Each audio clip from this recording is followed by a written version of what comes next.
سنو میرے آقا علیہ الصلوۃ والسلام کیا فرماتے ہیں. آقا فرماتے ہیں انسان بقرعید کے دن کوئی ایسی نیکی نہیں کرتا جو اللہ عز و جل کو خون بہانے سے زیادہ پیاری ہو. یہ قربانی قیامت میں اپنے سینگوں، بالوں اور کھروں کے ساتھ آئے گی، اور قربانی کا خون زمین پر گرنے سے پہلے اللہ کے ہاں قبول ہو جاتا ہے. لہٰذا خوش دلی سے قربانی کرو. سبحان اللہ. محقق علی الاطلاق خاتم المحدثین حضرت شیخ عبدالحق محدث دہلوی فرماتے ہیں قربانی اپنے کرنے والوں کے نیکیوں کے پلے میں رکھی جائے گی جس سے نیکیوں کا پلڑا بھاری ہوگا. حضرت سیدنا ملا علی قاری رحمۃ اللہ تعالی علیہ فرماتے ہیں پھر اس کے لیے سواری بنے گی جس کے ذریعے یہ شخص بآسانی پل صراط سے گزرے گا. ارے یہ پل صراط پر سواری کا کام دے گی، یہ نامہ اعمال پہ وزن کا کام دے گی. فرمایا اور اس جانور کا ہر عضو، پارٹ آف دا باڈی، قربانی کرنے والے کے ہر عضو کے لیے جہنم سے فدیہ ہوگا. قربانی کی آنکھ کے بدلے ہماری آنکھ جہنم سے بچے گی، قربانی کے پیر کے بدلے ہمارا پیر جہنم سے انشاءاللہ بچے گا. تو سوچو یہ جانور تو مجھے جہنم سے بچانے والا ہے، یہ پل صراط سے پار کرانے والا ہے. اب یہاں ایک اور بڑی پیاری بات، بڑی گہری بات ہے، توجہ چاہوں گا. آقا نے کیا فرمایا صلی اللہ تعالی علیہ وسلم، جس کا مضمون ہے کہ قربانی جو ہے وہ، میرے آقا نے فرمایا کہ اس دن، قربانی والے دن، خون بہانے سے زیادہ کوئی افضل کام نہیں ہے.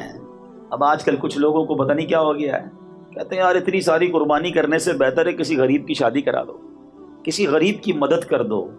ارے بھائی ہم یہ سارے کام، چاہے کسی کی مدد کریں، کسی کا علاج کروائیں، کس لیے کرتے ہیں؟ اللہ کی رضا کے لیے نا، ثواب کے لیے. ثواب کے بارے میں زیادہ جانتا ہوں، آپ زیادہ جانتے ہیں کہ نبی پاک علیہ الصلوۃ والسلام جانتے ہیں. آقا فرما رہے ہیں اس دن، قربانی کے دن، اس سے زیادہ کوئی اچھا کام نہیں ہے اللہ کے نزدیک کہ اس کی راہ میں خون بہایا جائے، قربانی کی جائے. تو جب نبی پاک فرما رہے کہ قربانی کرنا اس دن سب سے افضل ہے تو ہم نے قربانی ہی کرنی ہے، وہ سب سے افضل ہے. ٹھیک ہے قربانی کا جانور قربان کریں، غریبوں کا علاج بھی کرائیں، کس نے منع کیا ہے؟ مگر ایک نیکی کے کام کو، ایک واجب کام کو بند کر کے یہ نہ جانے کیوں یہ چیزیں یاد آتی ہیں. اب یہ جو بقرعید کی قربانی ہے، سبحان اللہ، یہ کتنی بڑی نیکی ہے، یہ کتنے بڑے اجر کا کام ہے. اس کو فارمیلٹی سمجھ کے نہ کیا کریں، ارے کیا کریں بھائی بقرعید آ گئی کرنی پڑے گی قربانی، سال پورا ہو گیا پیسے نکالنے ہی پڑیں گے. نہیں، یہ بہت بڑی سعادت ہے، نصیب والوں کو ملتی ہے. اور اس کا اجر کیا ہے، میں آپ کو ایک واقعہ سناتا ہوں. حضرت سیدنا احمد بن اسحاق علیہ رحمۃ اللہ الرزاق فرماتے کہ میرا بھائی باوجود غربت کے رضا الہی کی نیت سے ہر سال بقرعید میں قربانی کیا کرتا تھا. اس کے انتقال کے بعد میں نے اس خواب میں دیکھا کہ قیامت برپا ہو گئی ہے اور لوگ اپنی اپنی قبروں سے نکل آئے. یکایک میرا مرحوم بھائی ایک بڑے خوبصورت چتکبرے گھوڑے پر سوار ہو کر آیا اور اس کے ساتھ اور بھی بہت سارے گھوڑے تھے. میں نے پوچھا یا اخی ما فعل اللہ تعالی بکا، میرے بھائی مرنے کے بعد تمہارے ساتھ اللہ تعالیٰ نے کیا معاملہ فرمایا؟ وہ شخص کیا کہتا ہے؟ اس کا بھائی کہتا ہے اللہ پاک نے مجھے بخش دیا. میں نے پوچھا کس عمل سے تیری بخشش ہو گئی؟ وہ کہتا ہے کہ ایک دن غریب ایک بڑھیا آئی تھی، میں نے اس کو بنیت ثواب 1 درہم دیا تھا، وہی درہم میرے کام آ گیا، میری بخشش کا ذریعہ بن گیا. میں نے پوچھا بھائی یہ گھوڑے اتنے سارے تیرے پاس کیوں ہیں؟ وہ کہتا ہے یہ سب میری بقرعید کی قربانیاں ہیں، اور جس گھوڑے پر میں سوار ہوں نا یہ میری سب سے پہلی بقرعید کی قربانی تھی. میں نے پوچھا اب عزم کدھر کا ہے، جانا کدھر ہے؟ کہتے جنت میں جا رہا ہوں. سبحان اللہ. اور اس کے بعد وہ میری نظروں سے اوجھل ہو گیا. انشاءاللہ میرے میٹھے اسلامی بھائیوں، جو رقم جو اللہ کی راہ میں خرچ اللہ کی رضا کے لیے کیا ہوگا نا وہ بڑا کام آئے گا، وہ نامہ اعمال پہ بڑا وزندار ہوگا. مگر شرط یہ ہے کہ وہ عمل اللہ کی رضا کے لیے کیا ہو، لوگوں کو دکھانے کے لیے نہیں، اپنی واہ واہ کے لیے نہیں، اللہ کی رضا کے لیے اگر خرچ کرتا ہے کوئی یا کوئی بھی نیکی کرتا ہے وہ بڑی مقبول ہے. اور دوسری بات اس واقعے سے سیکھنے کو کیا ملی کہ انشاءاللہ یہ جو قربانیاں ہیں نا یہ اللہ نے چاہا تو جنت میں جانے کی سواری بن جائے گی. اور آئیے میں آپ کو حدیث سناتا ہوں. یہ جو قربانی کرنے والے ہیں سنو کتنا مبارک کام ہے. اللہ کے حبیب علیہ الصلوۃ والسلام فرماتے ہیں قربانی کرنے والے کو قربانی کے جانور کے ہر بال کے بدلے میں 1 نیکی ملتی ہے. کبھی سوچا کتنے بال ہوتے ہیں بکرے پر، گائے پر؟ ہر بال کے بدلے ایک نیکی ملتی ہے۔ نبی پاک علیہ الصلوۃ والسلام نے فرمایا جس نے خوش دلی سے طلب ثواب کے لیے طالب ثواب ہو کر قربانی کی تو وہ آتش جہنم سے حجاب یعنی روک ہو جائے گی، یعنی اللہ کی رضا کے لیے ہو۔ دو شرطیں ہیں اس حدیث میں، ایک تو خوش دلی، انجوائے کے ساتھ، اللہ تیری مہربانی تو نے پھر موقع دیا، تیری راہ میں خرچ کرنے کا پھر موقع دیا، برڈن فیل نہ کیا کرو۔ کچھ لوگوں کی بڑی عجیب عادت ہوتی ہے، عبادت بھی کرتے ہیں اور بوجھ کے ساتھ کرتے ہیں۔ کیا کریں یار، اب رمضان آ گئی، تراویح پڑھنی پڑے گی۔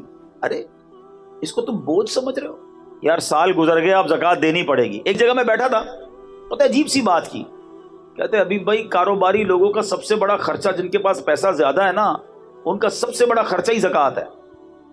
میں نے کہا یار اللہ کے بندو، زکوٰۃ تو خوش دلی سے دو، اس کو برڈن کیوں سمجھ رہے ہیں؟ اللہ کی رحمت ہے کہ اللہ نے تمہیں دینے والا بنایا، مانگنے والا نہیں بنایا۔ تو کبھی بھی کسی عبادت میں بوجھ فیل نہ کریں، انجوائے کریں، خوش دلی کے ساتھ کریں۔ اگر اللہ نے اس قابل کیا ہے کہ آپ قربانی کر رہے ہیں تو سبحان اللہ، قربانی بھی کریں اور ساتھ سجدہ شکر بھی ادا کریں کہ اللہ تو نے مجھے اور میرے گھر والوں کو اس قابل کیا۔ ارے حضرت ابراہیم کو تو حضرت اسماعیل کے ذبح کرنے کا حکم ہوا تھا، اگر یہی حکم ہمیں دے دیا جاتا کہ سب اپنے بچے ذبح کرو، کیا حال ہوتا؟ ادھر قربانی دینے کی نیت نہیں ہوتی، یہ والی قربانی کون دیتا؟ ہم پر تو آسانی کر دی گئی نا کہ جانور قربان کروایا جا رہا ہے۔ اچھا جانور بھی قربان کرو، گوشت بھی خود ہی کھا جاؤ، یہ بھی نہیں کا سارا بانٹ دو۔ سوچو، رحمت دیکھو اللہ کی، آسانیاں ہیں ہمارے لیے، مگر اس کو بھی لوگ بوجھ سمجھ رہے ہوتے ہیں۔ ٹھیک ہے، گوشت میں تقسیم کاری ہونی چاہیے، رشتہ داروں کو بھی دیں، غریبوں کو بھی دیں، لیکن ایسا نہیں ہے کہ آپ کچھ بھی نہیں کھا سکتے اس میں سے۔ تو بہرحال میرے میٹھے اسلامی بھائیوں، یہ حدیث یاد رکھنی ہے۔ اور قربانی کرے گی کیا؟ آتش جہنم کے سامنے روک بن جائے گی، حجاب بن جائے گی۔ اللہ نے چاہا جہنم سے قربانی بچائے گی۔ ایک اور حدیث پاک سنیے، پیارے آقا علیہ الصلوۃ والسلام فرماتے ہیں، اے فاطمہ، اپنی صاحبزادی سے کہا، اے فاطمہ اپنی قربانی کے پاس موجود رہو، کیونکہ اس کے خون کا پہلا قطرہ گرے گا تو تمہارے سارے گناہ معاف کر دیے جائیں گے۔ ہائے ہائے ہائے، کتنی بڑی نعمت ہے۔ چوتھی حدیث، اللہ کے حبیب فرماتے جس شخص میں قربانی کرنے کی وسعت ہو پھر بھی وہ قربانی نہ کرے تو وہ ہماری عیدگاہ کے قریب نہ آئے۔ ہاں، اس کو نبی پاک نے اپنے آپ سے دور فرما دیا۔ وہ لوگ جو قربانی اس میں سستی کرتے ہیں، اچھا پھر پورے گھر کا ایک بکرا کر لیں گے، گھر میں افراد بہت سارے، ایک جانور سب کی طرف سے، حساب نہیں کرتے کہ حصے کتنے بن رہے ہیں، حصے پورے ہو رہے ہیں کہ نہیں ہو رہے۔ کیونکہ بعض صورتوں میں اگر آپ کی کیلکولیشن درست نہیں ہے، یا آپ نے ایک ہی جانور، مثال کے طور پہ ایک بکرے میں سارے گھر والوں کی قربانی شامل کر دی، کسی کی بھی قربانی نہیں ہوگی۔ آپ کو یہ باقاعدہ سیکھنا ہوگا کہ کس طرح حصوں کی تقسیم ہوگی، یہ ایک واجب کام ہے۔ اس کے احکام بھی تو جانیے نا، یہ تو کسی ایکسپرٹ سے پوچھتے ذرا بتاؤ بھائی دانت کیسے دیکھنے ہیں، جانور کون سا لینا چاہیے، مگر اس کی قربانی کرتے وقت نیت کیسے ہوگی، اس کی اجازت کیسے ہوگی، جانور کی عمر کتنی ہونی چاہیے، یہ کون معلوم کرتا ہے؟ تو خدارا یہ واجب کام پراپر طریقے سے شریعت کے تقاضوں کے مطابق کریں، خوش دلی کے ساتھ کریں، سعادت سمجھ کر کریں۔ اللہ نے چاہا یہ آپ کے لیے بہت زبردست نیکی ہو جائے گی۔ ایسے کچھ لوگ ہیں جن کو ایسے موقعوں پر ہی چیزیں یاد آتی ہیں، ارے یار حج پر بہت سارے لوگ جاتے ہیں، بڑا خرچہ ہو جاتا ہے، یہ خرچہ بچا کر دوسرا کام کرنا چاہیے، ربیع الاول کی لائٹنگ نہیں کرنی چاہیے، یہ والا کام کرنا چاہیے۔ اپنی بچی کی شادی پر کروڑ روپے کا فنکشن کرتے ہوئے یاد نہیں آتا کہ غریب کی شادی کرا دینی چاہیے۔ تو بہرحال جو نیکی کا کام ہے وہ ضرور کرنا چاہیے، اور ساتھ ساتھ غریبوں کی مدد بھی دل جان سے کرنی چاہیے۔ تو بہرحال میرے بیچ اسلامی بھائیوں، یہاں یہ بات کلیریفائی ہو گئی کہ یہ پل صراط کے لیے سواری بنے گی۔ اچھا اس میں بھی ایک بات سمجھ لو، اب جانور تگڑا ہوگا، جاندار ہوگا تو سواری بھی اچھی ملے گی نا۔ تو اچھا جانور خرچ کیا کرو، اللہ نے دیا ہے تو بہترین جانور لینا چاہیے۔ اللہ کی بارگاہ میں دل دیکھا جاتا ہے۔ ہاں نیت یہ ہو کہ ذرا پتہ چلے میمن سوسائٹی میں ہمارا جانور کتنا بڑا آیا ہے، صاحب جی کتنے پیسے والے ہیں، اگر یہ نیت ہے تو پھر تو ثواب بھی نہیں ملے گا۔ اللہ کی رضا کے لیے بہترین منڈی کا جانور لیں، بلکہ میں تو ایک اور مشورہ دیتا ہوں، اپنے گھر میں جو بھی بہترین جانور لو نا، اگر 2-3 لیتے ہیں تو سب سے بہترین جانور نبی پاک کے نام پر قربان کر دیں۔ کیا پیش کریں جانا، کیا چیز ہماری ہے، آقا یہ دل بھی تمہارا ہے، یہ جان بھی تمہاری ہے۔ دیکھو ہمارے آقا نے ہمارے نام پر جانور قربان کیا تھا، یاد ہے؟ ہاں، حجۃ الوداع کے موقع پر نبی پاک نے امت کے نام پر قربانی کی۔ تو اے امتیوں، تمہیں بھی نبی پاک کو یاد رکھنا ہے، جو نہ بھولا ہم غریبوں کو رضا، یاد اس کی اپنی عادت کیجئے۔ نبی پاک کو ہماری قربانی کی حاجت نہیں، ہم کو گوشت تھوڑی پہنچے گا، یہ محبت کا اظہار ہے، گوشت تو پھر بھی ہمارے پاس ہی رہ جانا ہے۔ تو بہرحال قربانی کریں، خوش دلی کے ساتھ کریں، اچھی نیتوں کے ساتھ کریں، قربانی کا جانور بہترین لیں، اس لیے کہ یہاں اللہ کی بارگاہ میں دل دیکھا جاتا ہے کہ بندے کو مال سے محبت ہے یا اللہ کی رضا سے محبت ہے۔ جتنا قیمتی جانور ہوگا نا اتنا مشکل سے دل سے نکلے گا، اور جب آپ کے دل سے کوئی کام مشکل ہوتا ہے اس کا اجر بھی زیادہ ہوتا ہے، اور پھر اس کو بانٹیں غریبوں میں، تقسیم کریں رشتہ داروں میں، انشاءاللہ اس کا خوب ثواب کمائیں۔ تو قربانی جس کو اللہ نے نوازا ہے بہترین جانور کریں، اور پھر سبحان اللہ نبی پاک علیہ الصلوۃ والسلام کے نام کریں تو کیا بات ہے۔ اچھا، قربانی کے دنوں میں جو قربانی کرنے کا ارادہ رکھتا ہے اس کے بارے میں یہ ہے کہ ناخن، بال اور مردال خال وغیرہ نہ کٹوائے، کیونکہ یہ حاجیوں سے مشابہت ہو جاتی ہے، حاجی بھی احرام پہن کے یہ سب چیزیں نہیں کرتے، تو حجامت وغیرہ نہ کروائے تو انشاءاللہ اس کی برکتیں ملیں گی۔ اور جو قربانی نہیں کرتا وہ بھی غریب ہے بیچارہ، نہیں کر پاتا، تو علماء کہتے ہیں اگر وہ بھی یہ اعمال ان دنوں میں کر لے، ذوالحجہ کے 10 دنوں میں، تو انشاءاللہ اس کو قربانی کا ثواب بھی مل جائے گا۔ تو یہ کام کرنا چاہیے۔ اور سبحان اللہ، بلکہ مفتی صاحب فرماتے ہیں کہ جو قربانی نہ کر سکے عشرے میں، یعنی ذوالحجہ کے ابتدائی 10 ایام میں حجامت نہ کرائے، بقرعید کے دن یا بعد نماز عید حجامت کرائے تو انشاءاللہ قربانی کا ثواب کمائے گا۔ اچھا، اب یہاں پر ایک دو باتیں مزید قربانی کے لیے عرض کر دوں، پھر انشاءاللہ اس کے بعد میں حضرت اسماعیل علیہ السلام اور حضرت ابراہیم کا وہ واقعہ سنانا چاہتا ہوں، تاکہ ہمارے بچوں کو یہ پتہ تو چلے کہ قربانی واجب کیوں ہوئی تھی، یہ یاد کس کی ہے، یہ واقعہ کیا تھا۔ اللہ اکبر، جتنی بار اس واقعے کو پڑھیں آنکھوں میں آنسو آ جاتے ہیں، دل بے قرار ہو جاتا ہے کہ یہ کیسے لوگ تھے، اللہ کی رضا پر کیسے راضی تھے، کتنی بڑی قربانی کے لیے وہ تیار ہو گئے، اور آج ہمیں چھوٹی سی قربانی دینے میں لوگوں کے دلوں پر بوجھ آ جاتا ہے۔ تو بہرحال میرے پیچھے اسلامی بھائیوں، قربانی کی جو دعا ہے نا، یہ انشاءاللہ آپ کو دعوت اسلامی کے جو رسالے ہیں مکتبۃ المدینہ کے، اس میں مل جائے گی، مگر مجھے بہت پسند ہے۔ عربی دعائیں یاد کر لو اور اس کو ترجمے کے ساتھ یاد کرو۔ آئے ہائے، اس دعا کے ذرا معنی سنو۔ اللہ کرے کہ مجھے تو وہ بی بی فاطمہ سے جو نبی پاک نے فرمایا نا کہ اے فاطمہ قربانی کے پاس رہنا، پہلا قطرہ گرتے ہی تمہارے پچھلے گناہ معاف کر دیے جائیں گے۔ اب یہ دعا کیا ہے؟ وہ دعا یہ ہے، انی وجہت وجہی للذی فطر السماوات والارض حنیفا وما انا من المشرکین ان صلاتی ونسکی ومحیای ومماتی للہ رب العالمین لا شریک لہ وبذالک امرت وانا من المسلمین۔ کیا ترجمہ ہے اس کا؟ یہ تو ویسے بھی پڑھنے والی دعا ہے۔ ترجمہ کیا ہے کہ میں نے اپنا منہ اس کی طرف کیا جس نے آسمان و زمین بنائے، ایک اسی کا ہو کر، اور میں مشرکوں میں نہیں۔ بے شک میری نماز اور میری قربانیاں اور میرا جینا اور میرا مرنا سب اللہ کے لیے ہے جو رب سارے جہان کا، اس کا کوئی شریک نہیں۔ مجھے یہی حکم ہے اور میں مسلمانوں میں ہوں۔ اللہ اکبر۔ جب اس کیفیت میں بندہ قربانی کرے کہ اللہ میرا جینا، میرا مرنا، میری نماز، میری قربانی سب تیرے لیے ہے، اللہ ان کیفیتوں کے ساتھ قربانی کرنا اب نصیب فرمائے۔ تو بہرحال میرے پیچھے اسلامی بھائیوں، اب چلتے ہیں یہ قربانی شروع کہاں سے ہوئی۔ حضرت ابراہیم علیہ السلام بڑی عظیم ہستی ہیں، یاد رہے حضرت ابراہیم کو ابو الانبیاء کہا جاتا ہے۔ یہ وہ نبی ہیں کہ ان کے بعد جتنے انبیاء آئے سب کے آپ والد ہیں۔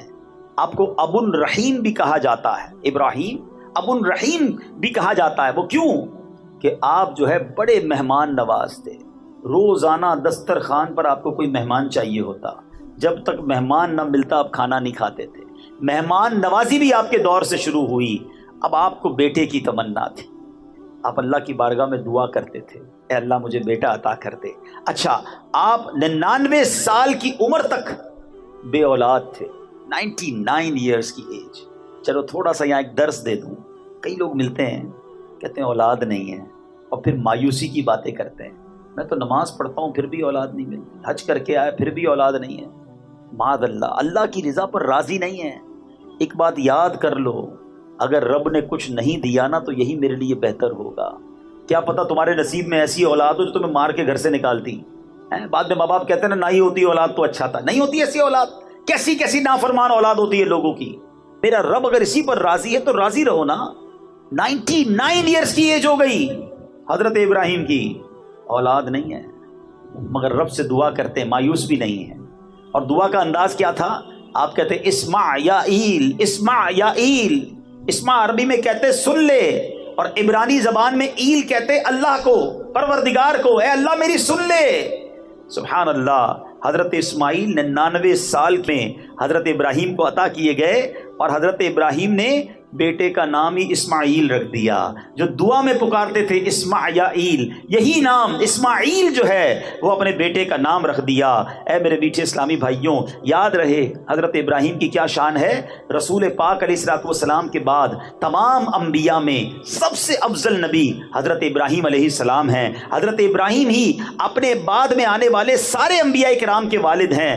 ہر آسمانی دین میں آپ کی پیروی اور اطاعت ہے, ہر دین والے آپ کی تعظیم کرتے ہیں. آپ ہی کی یاد میں قربانی ہے, آپ ہی کی یادگار میں حج کے ارکان ہیں, آپ ہی کعبہ شریف کی پہلی تعمیر کرنے والے ہیں. جس پتھر پر کھڑے ہو کر آپ نے کعبہ بنایا اس کو مقام ابراہیم کہا گیا, اور اس کو سجدہ کرنے کی جگہ فرما دیا گیا. واتخذوا من مقام ابراہیم مصلی, اور ابراہیم کے کھڑے ہونے کی جگہ پر اپنا مصلی بناؤ, وہاں نماز ادا کرو. یہ قرآنی حکم آ گیا, یہ حضرت ابراہیم کی شان ہے. ویسے ایک اور عشق والی بات بتا دوں, اللہ آپ کو اور مجھے بار بار مکے کی حاضری عطا فرمائے. وہ پتھر جس پر کھڑے ہو کر حضرت ابراہیم نے کعبہ تعمیر کیا تھا, سبحان اللہ, آج بھی اس پتھر پر حضرت ابراہیم کے قدموں کے نشان اپنی آنکھوں سے آپ دیکھ سکتے ہیں. کتنے گہرے نشان ہیں. کبھی سوچا کتنا ٹائم ہو گیا ہے؟ 5000 سال سے زیادہ وقت ہو گیا ہے. یہ اب اس کے اوپر باکس بنایا گیا ہے, پہلے باکس نہیں تھا. یہ کھلے آسمان تلے پتھر پڑا رہا, ہزاروں بارشیں دیکھی, ہزاروں اس نے آندھیاں دیکھی ہوں گی, موسم کے مد و جزر دیکھے, مگر یہ پتھر نے کیسے اپنے سینے میں حضرت ابراہیم کی نشانی کو سنبھالا ہوا ہے کہ آج بھی اپنی آنکھوں سے ہم حضرت ابراہیم کے قدموں کے نقش کا نظارہ کر سکتے ہیں. جب حضرت ابراہیم کی شان یہ ہے تو ابراہیم کے آقا کی شان کا عالم کیا ہوگا. تو بہرحال حضرت ابراہیم وہ عظیم ہستی ہیں کہ قیامت میں سب سے پہلے آپ ہی کو عمدہ لباس عطا ہوگا. اس کے فوراً بعد نبی پاک علیہ الصلوۃ والسلام کو ایک اور بڑی پیاری بات کتابوں میں لکھی. جن کے چھوٹے بچے فوت ہو گئے ہو نا, گھبرایا نہ کرو, اللہ کی رضا پہ راضی رہا کرو. اول تو وہ چھوٹے بچے مغفرت کا ذریعہ بنیں گے, مگر آج وہ بچے پتہ ہے کہاں ہیں؟ علماء فرماتے ہیں مسلمانوں کے فوت ہو جانے والے بچوں کو آپ علیہ الصلوۃ والسلام اور آپ کی بیوی حضرت سارہ رضی اللہ تعالی عنہا عالم برزخ میں ان بچوں کی پرورش کرتے ہیں. یہ بچے ان کے پاس ہیں, حضرت ابراہیم کے پاس ہیں, اور وہ ان کی پرورش فرما رہے ہیں. اللہ اکبر, یہ شان ہے حضرت ابراہیم کی. اب ذرا غور کیجئے میٹھے اسلامی بھائیوں, حضرت ابراہیم کی شان تو آپ نے سنی. کئی ایسے دنیا میں کام ہیں جن کے انوینٹر, جن کے ذریعے یہ کام شروع ہوئے, سب سے پہلے جو سٹارٹ ہوئے وہ بھی حضرت ابراہیم کے دور میں کون کون سے کام ہوئے؟ سب سے پہلے آپ ہی کے بال سفید ہوئے. دنیا میں کسی کے بال سفید نہیں ہوتے تھے, حضرت ابراہیم پہلی ہستی ہیں جن کے بال سفید ہوئے. سب سے پہلے آپ ہی نے سفید بالوں پر مہندی لگائی اور قطم یعنی نیل کے پتوں کا خضاب لگایا. سب سے پہلے آپ ہی نے سلا ہوا پاجامہ پہنا. سب سے پہلے آپ نے منبر پر خطبہ پڑھا. سب سے پہلے آپ نے علیہ السلام نے راہ خدا میں جہاد کیا. سب سے پہلے آپ علیہ الصلوۃ والسلام نے مہمان نوازی کی رسم شروع کی. سب سے پہلے آپ علیہ الصلوۃ والسلام لوگوں سے گلے ملے. ہم جو معانقہ کرتے ہیں نا, یہ حضرت ابراہیم کے دور سے شروع ہوا. اور سب سے پہلے آپ ہی نے سرید, یہ جو کھانا ہوتا ہے شوربہ اور روٹی ملا کر, یہ آپ نے ہی سب سے پہلے بنائی. بہرحال اتنی عظیم ہستی ہیں, مگر آپ کو ایک خواب دیکھا آپ نے. اچھا, یہ 8ویں رات تھی ذوالحجہ کی, اور کوئی کہنے والا کہہ رہا ہے کہ بے شک اللہ عز و جل تمہیں اپنے بیٹے کو ذبح کرنے کا حکم دے رہا ہے. آپ صبح سے شام تک اس بارے میں غور کرتے رہے کہ یہ خواب اللہ کی طرف سے ہے یا شیطان کی طرف سے ہے. 8 ذوالحجہ کو پتہ کیا کہتے ہیں؟ یوم الترویہ. جو حج پر جاتے ہیں ان کو یاد ہو گیا ہوگا, یوم الترویہ 8 ذوالحجہ کا نام ہے. اس کا مطلب پتہ ہے کیا ہے؟ سوچ بچار کا دن. حضرت ابراہیم نے یہ دن سوچ و بچار میں گزارا تھا, اس لیے اس کا نام ہی یوم الترویہ پڑ گیا. 9ویں رات پھر خواب آیا. صبح یقین کر لیا کہ یہ اللہ کی طرف سے ہے. اب 9 ذوالحجہ کو کیا کہا جاتا ہے؟ یوم عرفہ, یعنی پہچاننے کا دن. آپ کو یقین ہو گیا کہ یہ اللہ کی طرف سے خواب ہے. 9 ذوالحجہ کا دن ہی یوم عرفہ پڑ گیا. اب 10ویں ذوالحجہ پھر وہ آپ نے رات کو خواب دیکھا. اب آپ نے پکا ارادہ کر لیا کہ بیٹے کو آج ذبح کرنا ہے، اس لیے 10 ذوالحجہ کے دن کا نام یوم النحر پڑ گیا. یہ تینوں نام بھی حضرت ابراہیم کی کیفیت کے مطابق، جو آپ کی کیفیت تھی وہی اس دن کا نام ہو گیا. اے میرے میٹھے اسلامی بھائیوں، حضرت ابراہیم نے اب اپنے بیٹے حضرت اسماعیل علیہ السلام سے بات کی. کیا بات ہو رہی ہے؟ بیٹا گھمانے لے جا رہا ہوں یہ نہیں، بیٹا کو چیز دلانے جا رہا ہوں یہ نہیں. 7 سال یا 13 سال عمر ہے حضرت اسماعیل کی، 99 سال کی عمر میں یہ بیٹا ملا ہے. Try to understand. بچہ جب 10-15 سال بعد پیدا ہو تو پورا خاندان ہی اس کا دیوانہ ہوتا ہے، اس کے ناز اٹھائے جاتے ہیں، بڑی منتوں سے آیا ہے. 99 ایئرز کے بعد اولاد ہوئی ہے اور ابھی 7 سال کا ہے، یا ایک روایت کے مطابق 13 سال کا ہے. حضرت اسماعیل کے بارے میں کہا گیا اس کو ذبح کر دو، اور آپ اپنے بیٹے سے بات کرتے ہیں کہ بیٹا میں تمہیں اللہ کی طرف سے حکم آیا ہے. مگر اس سے پہلے کیا ہوا ذرا سنیے گا. اب شیطان نے کیا کام کیا؟ شیطان جو ہے اب ایک شکل میں حضرت ابراہیم کے پاس آیا، کیونکہ آپ اپنے بیٹے کو لے کے کہیں جا رہے تھے. کہتا ہے ابراہیم کہاں کا ارادہ ہے؟ آپ نے جواب دیا میں کام سے جا رہا ہوں. اس نے پوچھا کیا اسماعیل کو ذبح کرنے جا رہے ہو؟ حضرت ابراہیم علیہ السلام نے کہا کیا تم نے کسی باپ کو دیکھا ہے وہ اپنے بیٹے کو ذبح کرے؟ شیطان بولا ہاں میں آپ ہی کو دیکھ رہا ہوں، کسی کام سے جا رہے ہیں. اس کو تو معلوم تھا. آپ سمجھتے ہیں کہ اللہ عز و جل نے آپ کو اس بات کا حکم دیا ہے؟ حضرت ابراہیم نے ارشاد فرمایا اگر اللہ عز و جل نے مجھے اس بات کا حکم دیا ہے تو میں اس کی فرما برداری کروں گا.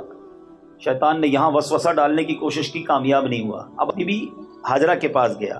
آپ کو پتا ہے آپ کے بیٹے کو کہاں لے کر گئے حضرت ابراہیم؟ کب بیٹے کو کہیں گھمانے پھرانے لے گئے؟ کہ نہیں، وہ انہیں ذبح کرنے لے کر گئے. تو حضرت ہاجرہ کہتی کیا تم نے کبھی ایسا دیکھا ہے کوئی باپ بیٹے کو ذبح کرے؟ شیطان کہتا ہے ہاں انہیں اللہ نے اس بات کا حکم دیا ہے. ماں دیکھو کیسی تھی.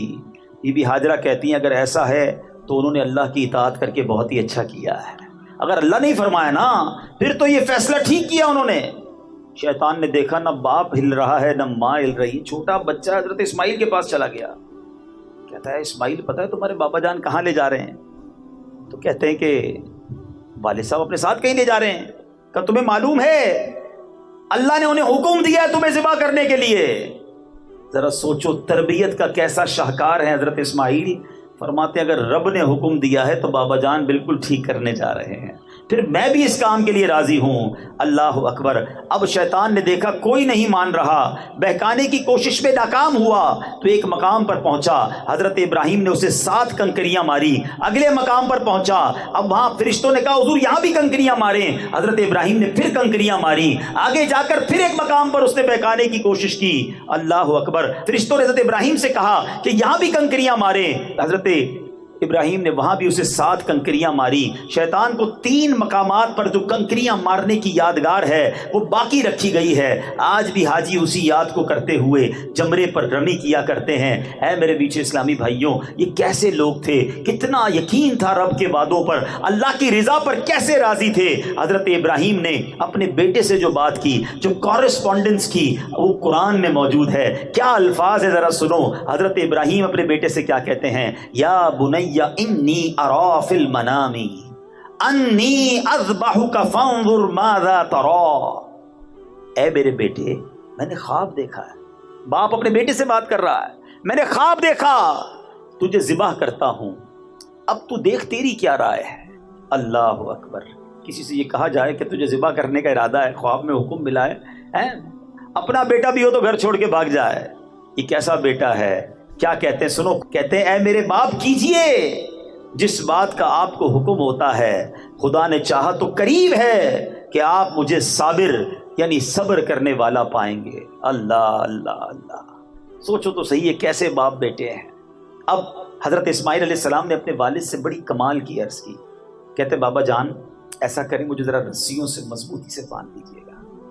ایسا نہ ہو کہ جب آپ مجھے ذبح کرنے لگیں اور میں زیادہ ہلوں تو میرا ثواب کم نہ ہو جائے. ذرا مضبوطی سے باندھیے گا تاکہ میں ہل نہ سکوں، اور میرے خون کے چھینٹوں سے اپنے کپڑوں کو بچائیے گا تاکہ انہیں دیکھ کر میری امی جان غمگین نہ ہوں. بابا جان چھری ذرا زیادہ تیز کر لیجیے گا تاکہ میرے گلے پر اچھی طرح سے چل جائے. موت بڑی سخت ہوتی ہے نا، مجھے تکلیف زیادہ نہ ہو. آپ مجھے ذبح کرتے وقت پیشانی کے بل لٹا دیجیے گا، الٹا لٹا دیجیے گا، کیونکہ جب میرے چہرے پر نظر پڑے گی تو آپ بھی تو میرے والد ہیں، آپ کو بھی تکلیف ہوگی، مجھے الٹا لٹا دیجیے گا۔ اور بابا جان ایک کام کیجیے گا، جب آپ میری ماں کے پاس جائیں، امی جان کے پاس جائیں، تو میرا سلام پہنچا دیجیے گا، اور اگر مناسب سمجھیں تو میری ایک قمیص انہیں دے دیجیے گا، اس سے ان کو تسلی آ جائے گی، صبر بھی آ جائے گا۔ اللہ اکبر! سوچو تو صحیح، بات کون کر رہا ہے؟ بیٹا باپ سے کہہ رہا ہے، اس باپ کا جگرا کیسا ہوگا، اللہ کی راہ میں قربانی کا جذبہ کیسا ہوگا۔ اب حضرت ابراہیم کہتے ہیں، میرے بیٹے تم اللہ عز و جل کے حکم پر عمل کرنے میں میرے کیسے عمدہ مددگار ہو۔ پھر اسی طرح ہوا، حضرت اسماعیل کو آپ نے رسیوں سے باندھا، چھری تیز کی، حضرت اسماعیل کو پیشانی کے بل لٹا دیا، ان کے چہرے سے نظر ہٹا لی اور ان کے گلے پہ چھری چلا دی۔ انہوں نے اپنا کام کر دیا، ہاں چھری چلا دی گئی، مگر چھری نے اپنا کام نہ کیا۔ وہ بھی تو رب کے حکم کی باندھی ہوئی ہے نا، رب جو چاہے، ان اللہ علی کل شیء قدیر، رب نے اپنی قدرت کا نظارہ دکھایا۔ وہ چھری جو تیز تھی باپ نے بیٹے کے گلے پر چلا دی، مگر چھری نے کام نہ کیا۔ اب کیا ہوا؟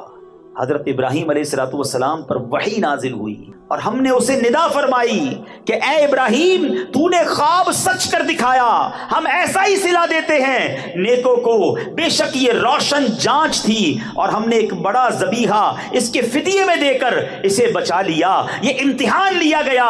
اے ابراہیم تم کامیاب ہو گئے، تم نے یہ اپنا وعدہ پورا کر دیا۔ اللہ اکبر! اب جب زمین پر لٹا دیا گیا تو اللہ نے جبرائیل کو حکم دیا کہ جنت سے ایک دمبا لایا جائے، ایک مینڈا لایا جائے۔ وہ مینڈا لے کر آئے، ذرا سوچو منظر کیسا ہوگا۔ حضرت اسماعیل الٹے لیٹے ہوئے ہیں، باپ کے ہاتھ میں چھری ہے اور وہ پھرا چکے ہیں۔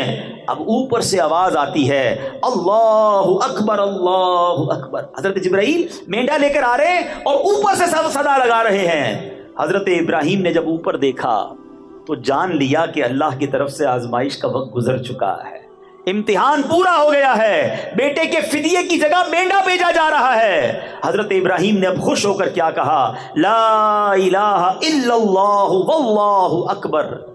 اب جو بیٹا لیٹا ہوا ہے، حضرت اسماعیل نے جب یہ سنا تو کہتے ہیں اللہ اکبر وللہ الحمد۔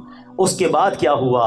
یہ تینوں الفاظ جو ہیں یہ وہی تسبیح ہے جو ہم عید کے دنوں میں پڑھتے ہیں، یہ ایام تشریق میں پڑھی جانے والی تسبیح ہے، قیامت تک کے لیے مسلمانوں کی زبانوں پر جاری کر دیا گیا۔ اب جب اس تسبیح کو پڑھنا تو غور کرنا کتنی مبارک تسبیح ہے کہ اس کے پہلے الفاظ جبرائیل نے کہے ہیں، درمیانی الفاظ حضرت ابراہیم کی زبان سے ادا ہوئے ہیں اور آخری ورڈز جو ہیں وہ حضرت اسماعیل کی زبان سے ادا ہوئے ہیں۔ ارے اتنی بڑی قربانی کے بارے میں ہم تو تصور بھی نہیں کر سکتے، آؤ مبارک لوگوں کی زبان سے نکلے ہوئے یہ مبارک الفاظ اسی تصور میں پڑھتے ہیں۔ اللہ کریم مبارک الفاظ کے صدقے ہماری مغفرت فرمائے۔ مل کر پڑھیں گے، اللہ اکبر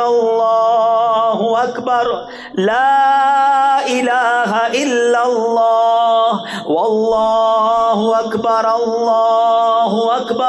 وللہ الحمد۔ اب عید کے دنوں میں جب یہ تسبیح پڑھنا نا تو یاد رکھنا جبرائیل نے شروع کی تھی، حضرت ابراہیم نے آگے پڑھی تھی اور آخری الفاظ حضرت اسماعیل نے ادا کیے۔ اللہ اکبر! یہ کیسا منظر تھا، یہ کیسا امتحان تھا جس میں یہ خاندان کیسا کامیاب ہوا۔ رہتی دنیا تک تلاوت ہوتی رہے گی، قرآن پڑھا جاتا رہے گا اور اس قربانی کا اور اس صبر کا ذکر ہوتا رہے گا۔ اے میرے میٹھے اسلامی بھائیوں، یہ مینڈا کون سا تھا؟ ہائے ہائے! دیکھو اللہ کریم نے جو یہ مینڈا بھیجا حضرت اسماعیل کی جگہ پر فدیے کے طور پر، مفسرین کہتے ہیں کہ یہ مینڈا جنت سے آیا تھا اور یہ وہی مینڈا تھا جس کو حضرت آدم علیہ السلام کے بیٹے حضرت حابیل نے قربانی میں پیش کیا تھا۔ اس مینڈے کا گوشت پکایا نہیں گیا بلکہ اسے درندوں اور پرندوں نے کھا لیا۔ میرے میٹھے اسلامی بھائیوں، یہاں ایک چھوٹا سا مسئلہ بھی سمجھ لیں۔ عجیب عجیب لوگ ہوتے ہیں نا، اپنے دماغ سے چیزوں کو طے کر رہے ہوتے ہیں۔ بھائی جب حضرت ابراہیم کو خواب میں آیا بیٹا ذبح کرو، تو آج بھی رات کو کسی کے خواب میں آ جائے بیٹا ذبح کرو تو کیا کل بیٹا ذبح کرنے نکل پڑیں گے؟ ہاں یہ ذرا سن کے جاؤ بھائی، ٹھیک ہے نا؟ یاد رہے کوئی شخص خواب یا غیبی آواز کی بنیاد پر اپنے یا کسی دوسرے کے بچے کو ذبح نہیں کر سکتا، کرے گا تو سخت گناہگار اور عذاب جہنم کا حقدار ہوگا۔ حضرت ابراہیم علیہ السلام نے جو خواب کی بنیاد پر اپنے بیٹے کی قربانی کے لیے آپ تیار ہوئے، یہ حق ہے کیونکہ آپ نبی ہیں، اور نبی کا خواب بھی وحی الہی ہوتا ہے۔ یہ ان حضرات کا امتحان تھا۔ حضرت جبرائیل جنتی دمبا لے آئے اور اللہ کے حکم سے حضرت ابراہیم نے اپنے پیارے بیٹے کے بجائے اس جنتی دمبے کو ذبح فرما دیا۔ تو اے میرے میٹھے اسلامی بھائیوں، اللہ نے اب یہ یاد کیسی باقی رکھی کہ اب رہتی دنیا میں قیامت تک جو قربانیاں ہوں گی وہ حضرت ابراہیم علیہ السلام اور حضرت اسماعیل کی یاد میں یہ جو ہم قربانی کرتے ہیں۔ تو بہرحال میرے میٹھے اسلامی بھائیوں، یہ واقعہ جب بھی پڑھیں ایمان تازہ ہو جاتا ہے، عقل بھی حیران ہو جاتی ہے، یہ کیسے لوگ تھے۔ یہی حضرت ابراہیم، یہ تو ابھی 7 یا 13 سال کے ہو گئے نا، جب چھوٹے تھے تو کیا کیا تھا؟ بی بی ہاجرہ اور حضرت اسماعیل کو مکے میں چھوڑ آئے تھے، بالکل لکو تک صحرا تھا، پانی بھی نہیں تھا، تھوڑی سی کھجوریں تھوڑا سا پانی دے کر چھوڑا ہے، کیونکہ اللہ کا حکم تھا۔ بی بی ہاجرہ نے کہا تھا کہ اے ابراہیم ہمیں کہاں چھوڑے جا رہے ہو، کس کے آسرے چھوڑے جا رہے ہو؟ حضرت ابراہیم نے 2 بار 3 بار جواب نہیں دیا۔ تو بی بی ہاجرہ نے کہا کہ کیا آپ کو اللہ نے حکم دیا ہے؟ فرمایا ہاں مجھے رب نے حکم دیا ہے۔